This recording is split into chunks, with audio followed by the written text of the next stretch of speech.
Happy Saturday. It's September 14th, 2024, and you are listening to Morning Meeting. I'm Ashley Baker in London. And I'm Michael Haney in New York City. And we are two of your editors at Airmail, here to make sense of the world we live in. Starting first with the news, Michael, what a week we have had in the U.S. Will Kamala Harris's strong performance in the debate against Donald Trump get her where she needs to go? The polls are mixed, but one thing is for sure. Some of us have actually been inspired to attend a Trump rally, Michael. Who'd have thought? Meanwhile, Melania Trump has started to do some promotion of her memoir titled, wait for it, Melania, with some glossy, bizarre videos that she's released on her social media accounts. All we really know about it is that it will cost $150 and contains 48 pages of photographs, and she promises to tell the truth, the whole truth, and nothing but the truth. Just a friendly reminder that Michelle Obama's Becoming was one of the best-selling books of all time. The pressure is on. But as usual, Michael, Airmail is the antidote to all of the news of the day, and we have a great episode of Morning Meeting for you to take you inside the issue. Yep, and as always, we have a fantastic show with some great conversations and wonderful guests. Last week, Mark Seal was here to tell us about Sergio Pino, the millionaire real estate developer at the center of a bizarre murder case that has shocked even the seemingly unshockable home of scandalous crimes, Florida. And Mark's back today to tell us more about his story. Then, speaking of scandals, what happens when one of New York's Tony private schools sells one of its buildings and then it becomes a homeless shelter? Well, the neighborhood's long-standing liberal pieties are put to the test, and Sage Latman will take us inside the conflict. And finally, we have a special guest today. No doubt many of you are fans of the landmark television drama West Wing. Well, it's celebrating its 25th anniversary, and Janelle Maloney, who played Donna Moss, the idealistic assistant, joins us today to talk about the show's legacy and her memories of making it. So, Ashley, where would you like to begin today? Michael, I don't think I can live another second without connecting with our dear friend Mark Seal over exactly what happened between Sergio Pino and his wife Tatiana and why things went so horribly wrong. Mark is a special correspondent for Vanity Fair and the author of many nonfiction books, including The Man in the Rockefeller Suit and our personal favorite, Leave the Gun, Take the Cannoli, all about the Godfather. Welcome, Mark. Yeah, thank you very much. Great to be here, Michael. Well, great to have you. So last week when you were here, you were telling us all about Sergio Pino, who, the self-made Cuban refugee, came as a 12-year-old boy, had amassed a fortune of almost $153 million, and then got into a divorce with his wife, Tatiana. And when we sort of left us last week, you had told us about, he had this ticking clock racing to sort of beat this case that was going to go to trial, and he had reached out to some unsavory characters. So let's begin with the murder crews that he'd hired and sort of how he sort of started to think about maybe not paying if he lost this case. Yeah, so according to the U.S. Attorney in a rather extraordinary press conference, the U.S. Attorney stands up before the media and outlines this unbelievably complex plan involving two groups of alleged hitmen who Sergio Pino had enlisted to, help him kill his wife, they said. It just kind of spiraled out of control. The first group apparently weren't able to get the job done. In short, there was a period of poisoning and, she went to the hospital, according to the Miami Herald many times. I think the Herald recently last week said there were 35 calls to their home where she was in various states of suffering from unknown causes. And when that didn't work, apparently the action intensified. And it was involving, in the first case, a hit and run accident in using a Home Depot truck that was rented. And she was coming home and this truck rammed into her at a high speed. Apparently, that would be hard to really, kill somebody like that. But was that an effort at trying to scare her, or was that a real attempt at trying to end it? Whatever, there's so many mysteries in this case that it's still sort of unfurling. This is the same time when he would try to poison her with fentanyl dropped into her food and different things. So he clearly was a man who was driven, and so much so that, as you note in your reporting this week, he also seems to throw authorities off the scent, was also staging attacks on his own house and stuff, right? Yeah, that was pretty amazing. Yeah, he said, during a deposition, I've been a victim too. Somebody shot at his house in this gated community, which wouldn't be easy to get into. It's a very high security place, I think. Somebody torched one of his cars when he was at a meeting in an apartment building that he owned. When he came outside, his BMW was apparently burned. But then, the investigators in the court documents said he may have done this to himself as a ruse, to throw people off the scent. So, Mark, as you also then note in your story this week, so he's got these 2 murder crews. Neither one of them, fortunately, were able to kill Tatiana. Both crews get arrested. They haven't gone to trial yet, and it's been written that those who have appeared in court have pled not guilty. So this is going to be another aspect of the case that's going to be ongoing for many, many months, if not years. 9 people to go to various stages of court hearings. And, I looked at the docket today and it just goes on for pages upon pages upon pages. So this is like an ongoing case. It's going to last quite a while. So then take us to Sergio, because then he, as you detail in your writing this week, seems to be a little frustrated that the crews that he was paying $150,000 each to sort of make this happen, they don't get him. He doesn't want to risk losing that money. And what happens to him? And take us through the last chapter of this. Well, what happened was it was $150,000 and then another $150,000 if it didn't connect him to the crimes. And I don't know how much was actually paid. In the court papers, it said $35,000, $45,000. So I don't think the whole $150,000 was paid. But anyway, there was an incident with a gunman at her home when she was driving home after going to church on a Sunday. She gets home and there's, somebody with a gun waiting for her and chases her, and she drives through her yard and somehow gets away from him. And he ends up going to the house and actually, pointing a gun at one of the daughters, who calls 911. There's a very dramatic 911 call that you can hear online. And so at that point, the whole thing is kind of spiraling, and she's still breathing and in good shape. The FBI had already raided his house and seized telephones and computers, I believe. But he continued, going. And according to the U.S. attorney, they said, we knew he was determined to kill his wife. So they decided to stage a raid, which they did early one morning last July. They went in with a tremendous show of force at 6 a.m. with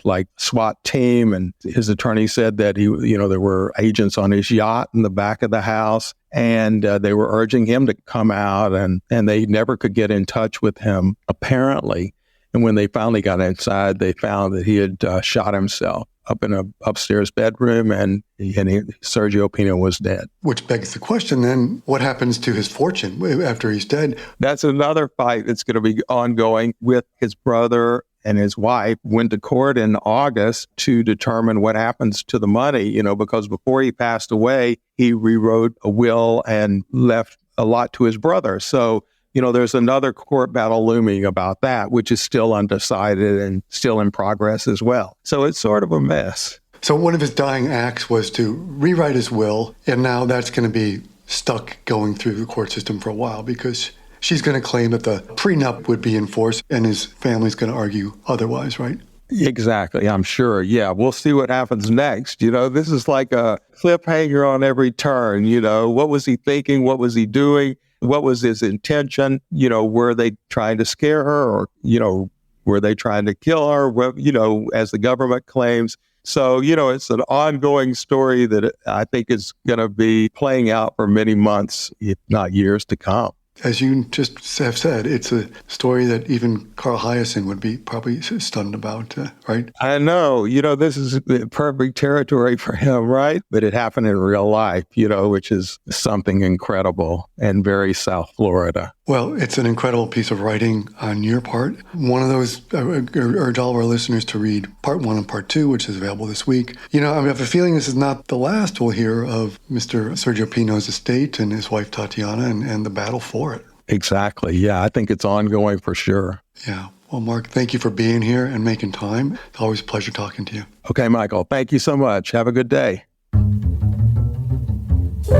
Okay, well, things that we haven't been paying enough attention to, but clearly should, the Upper West Side. Michael, it turns out that the Calhoun School, one of the New York City's Tony private schools, has unloaded one of its original buildings to a private equity fund that, and that's where things started to go awry. Sage Lapman is here to make us feel like losers because she is currently, that's right, a college student at Harvard, and she's the editor of The Crimson. Welcome, Sage. Hi, Hi, thanks for having me. So your story this week takes us to the Calhoun School on the Upper West Side of New York City and a real estate battle that's been brewing within. So let's start off with a little primer on Calhoun, what it is, who goes there, and why it's such a coveted spot in the New York City private school ecosystem. Yeah, so Calhoun is a very liberal school on the Upper West Side. It has a $63,500 yearly tuition. It boasts some prominent alumni like the actor Ben Stiller, the playwright Wendy Wasserstein, and the Oscar-winning comedian and director Jordan Peele. The school's building, the main building, is also really famous. It's called the TV Set.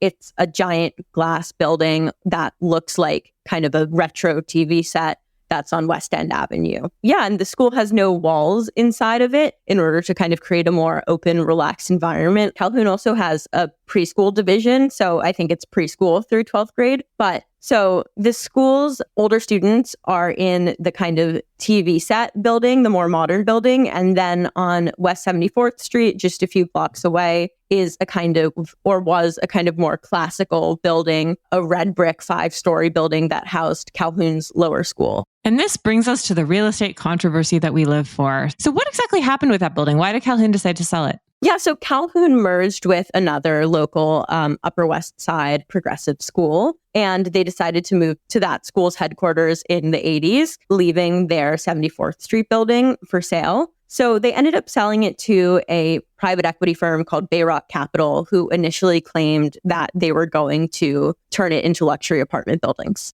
And it seems like everyone was fairly comfortable with that, right? Ish? Yeah, like that seemed very par for the course. There have been other former school buildings that have been turned into luxury apartments on the Upper West Side. So this was nothing out of the ordinary. But the reality was somewhat different. How did the private equity firm change course? Yeah, so at a kind of community board meeting, like a city government meeting, it was revealed that the private equity firm would not be turning it into luxury condos and would instead be turning it into a shelter for 146 women experiencing homelessness. And why did the neighbors blanch at this thought? Yeah, so there's a few reasons that they say they're upset with this. First, I think they're worried about kind of what it will do to the character of the neighborhood. One main concern of some of the people, of the neighbors, is that the backyard of the building will be turned into an area for the women to spend time in, and that they might be smoking out there and there'll be fumes and cigarette butts. And they say that now it's a very homey neighborhood where people are out there kind of grilling and kids are playing, and they're worried that that's going to have a negative effect. It seems kind of uncharitable to begrudge the construction of a shelter for women who are experiencing homelessness, no? You know, I think these groups, there's a group started called Friends of the Upper West Side, which is kind of a local nonprofit trying to stop the shelter. I think they'd say that there are 4 homeless shelters, but not one right here. You could think of that what you will, but yeah, I think they're concerned about the density in the neighborhood, and it's not a super high density area. Also, they argue that it's sort of they're using taxpayer money for the wrong reasons, that this private equity firm is profiting off the shelter too much. Let's talk about that for a second, Sage, because that's what I think. Bayrock, I think it's pretty fascinating in your reporting, is the city's contracting with what they're building, if I understand your reporting. But in fact, the shelter is going to be run by Volunteers of America. They'll do day-to-day operations, who then have to pay Bayrock money to rent the space to operate there. And in fact, Bayrock's going to make a profit off of this, right? Yes. So the way this works is nonprofits like Volunteers of America come to the city and propose homeless shelters that they want to run. So the city said that Volunteers of America came to them, said that this would be a good location for a shelter. The city agreed to have a contract with them, meaning that they will pay them millions of dollars over 9 years to run the shelter, exactly $79 million. And so what's going to happen is part of that money will go towards the operations of the shelter, and another large chunk, approximately $23 million, will be paid to Bayrock in rent over those 9 years. Is it fair to call this a sweetheart deal? Yeah, so it's not entirely clear if they're paying way too much for it or not. But I spoke with a real estate broker familiar with these types of transactions who wished to remain anonymous. And he said that the city is likely overpaying in rent because, you know, it's sort of shocking that a building in this prime of a location would make more money as a homeless shelter than it would for luxury condos. Why would it make more money as a homeless shelter than for luxury condos? So it's typically more profitable because there's a lot of different tax regulations. If you're turning a building into apartments rather than a homeless shelter, Bayrock would have to pay a higher tax bracket to the city, and shelters are usually taxed at a lower bracket. And it's also probably more profitable because the city is overpaying in rent, and they would not be able to get as much from people who want to live in the building because it's not like the city who's required to provide housing to everyone. And so you've got these two groups now. This is a sort of classic, not in my backyard kind of battle. You've got Friends of the Upper West Side who are trying to stop this, and then you've got Open Hearts Initiative, another neighborhood group advocating for it. Is it realistic anyone's going to stop this, or is it going to progress? At this point, it seems like it's progressing. The city has not shown any signs of listening to Friends of the Upper West Side. If you walk around the neighborhood, you'll see the construction is clanging along on the 74th Street building.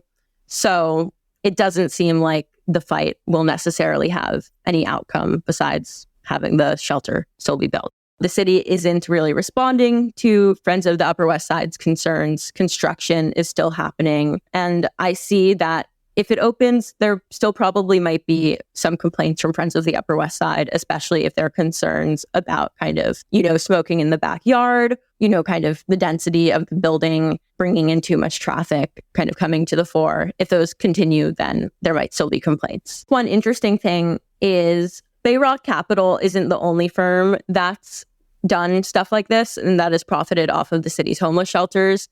There's a long history of firms doing this. There's also been cases of firms profiting off of homeless shelters while really running them in a way that is not safe for their residents.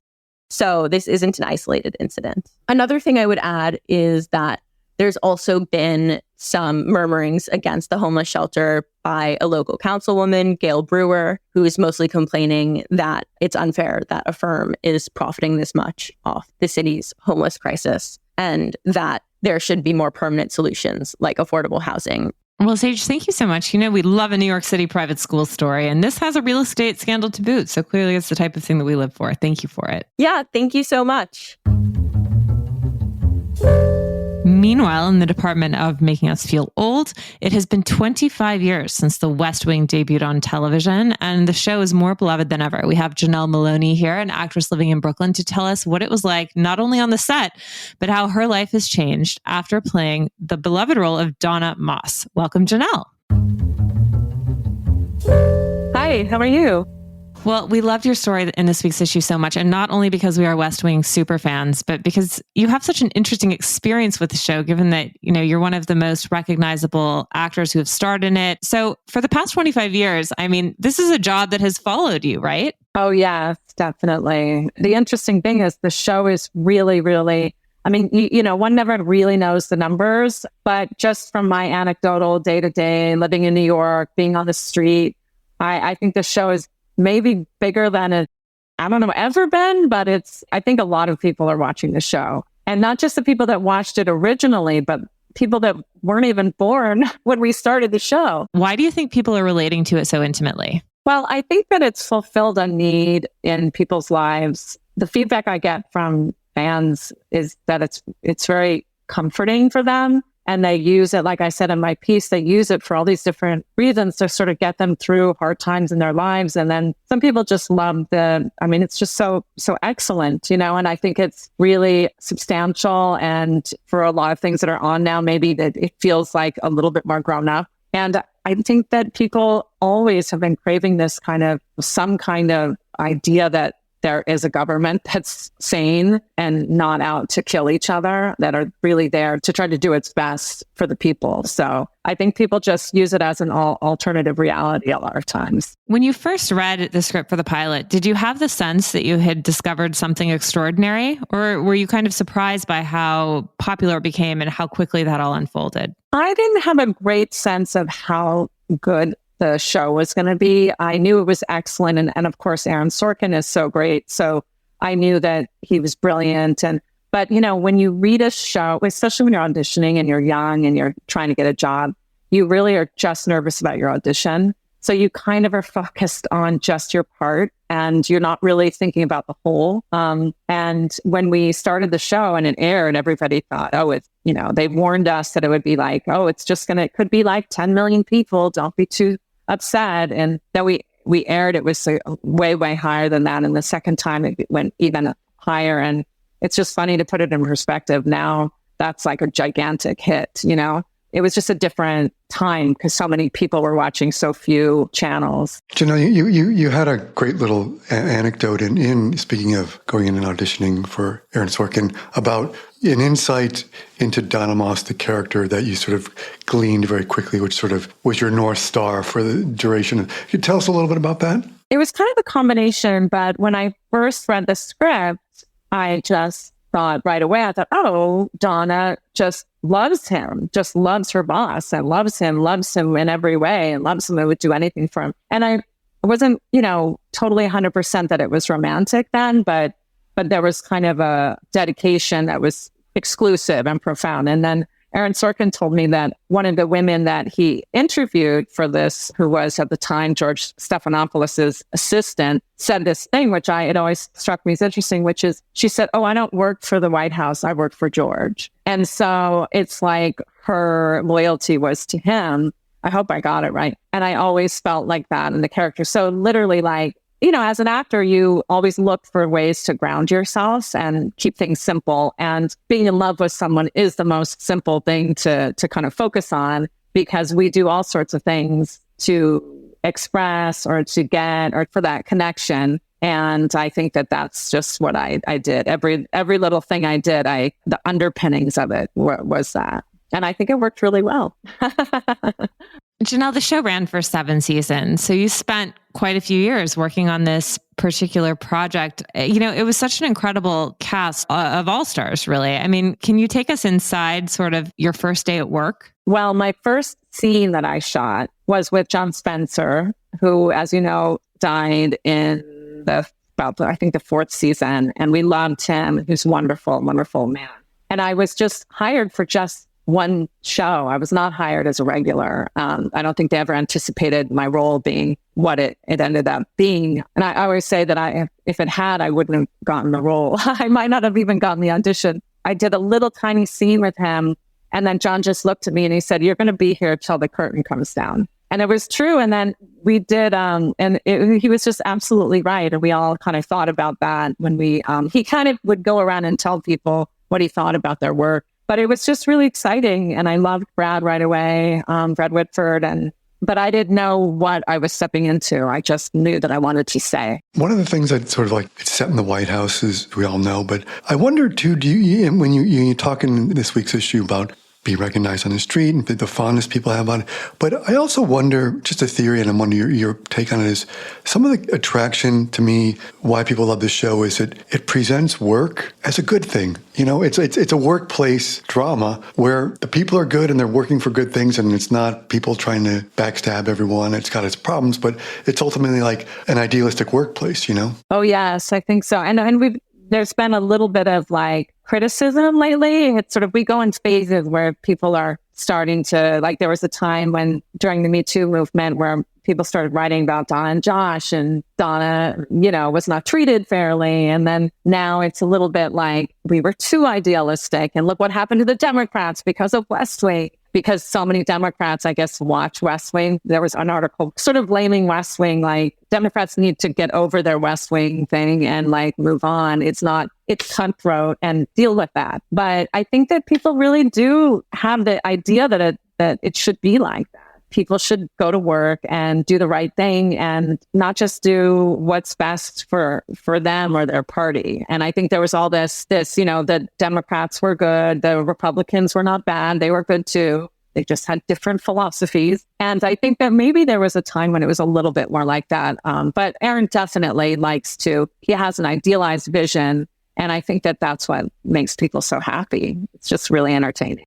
Will you share one of your favorite moments from your time on set? This is just a funny thing, and I don't really tell anybody too much about this story. I did a scene with Rob Lowe, and it was a very long scene, and it was one of the famous walk and talks where we're running around the whole White House, and I'm standing behind him, and I'm chasing him around and he stops and gets coffee and he does all these different things. And it's a long, long scene and it's all in one take. Right before we started, Aaron Sorkin changed a line. And it was a list of maybe 6 or 7 bands that I had to give him in order of people that were playing at a concert in the White House. And he changed one of the bands because they couldn't get clearance. And I could not remember this. And so we did maybe 34 takes and I would go and I would forget my line and Rob would want to kill me. And then I get it. And then the very last line, Rob would forget. And it was like this, it was just this terrible thing. And the end, we got it. And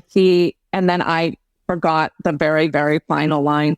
And there's this blooper of him pretending to, I'm banging on the copier and he's pretending to stab me on the back. And we did it exactly at the same time, as if we had planned it. So there's a lot of funny stuff and a lot of love and silliness. When was the last time you all got together? We're going to the Emmys this weekend. We're presenting at the Emmys because it's of the 25th anniversary. So we're presenting, I'm assuming, best drama. And so we're all going to see each other. Yeah, it never ends. I'm telling you, it's like family. We're together forever. Incredible. Well, what an amazing legacy to be a part of. And it's such an inspiring show on so many levels. But I mean, talk about something that has brought joy and also, a lot of thought and intellectualism to generations of people all over the world. It's really cool. Yeah, it was lucky to be a part of. I could have been on a cop show or something. The whole thing is crazy. Well, thank you so much. Have a great time at the Emmys. We look forward to seeing you there. And thank you again. Thank you so much. Thanks, guys. Thank you. There's only one place to discover a global snapshot of the current cultural scene. Airmail's Arts Intel Report, our international research tool for what to do and where and when to do it, is user-friendly, continuously updated, and meticulously curated. Arts Intel is handy at home, on the road, and when you're planning your next trip. It also includes indispensable lists of restaurants and hotels in key cities around the world, recommended by our well-traveled experts. Explore Arts Intel at airmail.news/arts-intel, and be sure to sign up for our Week in Culture newsletter, which is published every Wednesday afternoon at airmail.news/WIC. I'm Chris Garrett, an Airmail Deputy Editor, and I never leave home without it. Bon voyage. Well, Michael, on that note, it is the weekend. I know you've got a wonderful suggestion for ways that we can pass the time. I do, and I'm going to go right down the middle. You may know this show. Everyone's been talking about it. There was even a commercial for it during the debate the other night. Have you seen The Perfect Couple on Netflix, Ashley? Only the first 2 episodes, Michael. Same here. So for those of you who don't know about it, this is the new limited series, which has been #1 for the past week or so. It's based on a book by Ellen Hilderbrand, who is a star of Beach Reads, and it's an adaptation of one of her books. It has a stellar cast: Nicole Kidman, Liev Schreiber, Dakota Fanning, and they're all up in Nantucket at a family wedding when one of the guests dies. So, like you, Ashley, I'm 2 episodes in. What do you think? Okay, I love Ellen Hilderbrand. No questions asked. She's one of my favorites when it comes to a beach read about all things Nantucket, East Coast, Americana, heaven. That being said, Michael, I'm sorry to say I don't love this show. It's an embarrassment of riches talent-wise. It's all icing on the cake and no cake. Yeah, look, I hear you. There's a lot of sugar here. For me, it's a bit like a Gen Z version of Agatha Christie with a little bit of Knives Out. Someone dies at a dinner. And then we have to wait to see who is the suspect. But I'm in it for Kidman, who's kind of enjoying playing a mean, rich diva matron of this family. She's chewing it up, and I'm kind of getting into it. So yeah, I hear you, but I'd say if you're looking for an escape from political world news in the next few weeks, give it a go. It's The Perfect Couple on Netflix. All right, well, I've got something that is not a warm bath, but I do think it's a slam dunk. It's the new memoir from Peter Godwin, who's a friend of ours, a friend of Airmail. It's called Exit Wounds, A Story of Love, Loss, and Occasional Wars. Peter's the author of several memoirs, largely about his time in Africa, where he grew up in Zimbabwe. They're called Mukiwa and When a Crocodile Eats the Sun, and they're both wonderful. And Exit Wounds is really a memoir and a testament to the women in his life and the relationships with his mother, his ex-wife, but also confronting what it means to be a part of a family and what happens when that changes. But he also talks about secrets of his past that have been unearthed around the time that his mother died. If you love Peter's writing, and so many of us do, it's a really enjoyable incredible read. And there are a lot of lessons and insights that, we can apply to our own lives as well. So it's called Exit Wounds, A Story of Love, Loss, and Occasional Wars by Peter Godwin. It's only out in the UK for the time being. It's coming out in the US in April. But, if you need a copy, that's why God invented VPNs. Or just come to London. Daunt Books has got a stack of them. Wonderful. We've got the high and the low. Yeah, a little something for everyone here. Thank you all so much for joining us. Wishing you a wonderful weekend. Michael, will you please read us out?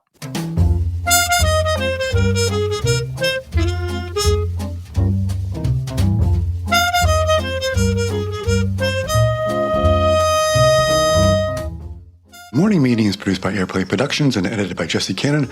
Our co-editors are Graydon Carter and Alexander Stanley. Our chief operating officer is Bill Keenan. And our deputy editors are Ashley Baker, Chris Garrett, Nathan King, Julie Vitale, and Ash Carter. Our CMO is Emily Davis, and our music supervisor is Randall Poster. The theme music is The Cute Monster by the Buddy Collette Quintet. A new edition of Airmail is published every Saturday, so please subscribe and enjoy all of our stories on airmail.news, which we update every day. You can also find us on Twitter and Instagram at Airmail Weekly. We will be back here next Saturday with another edition of Morning Meeting, but in the meantime, be sure to subscribe at Spotify or Apple Music. And most of all, thank you again for joining us.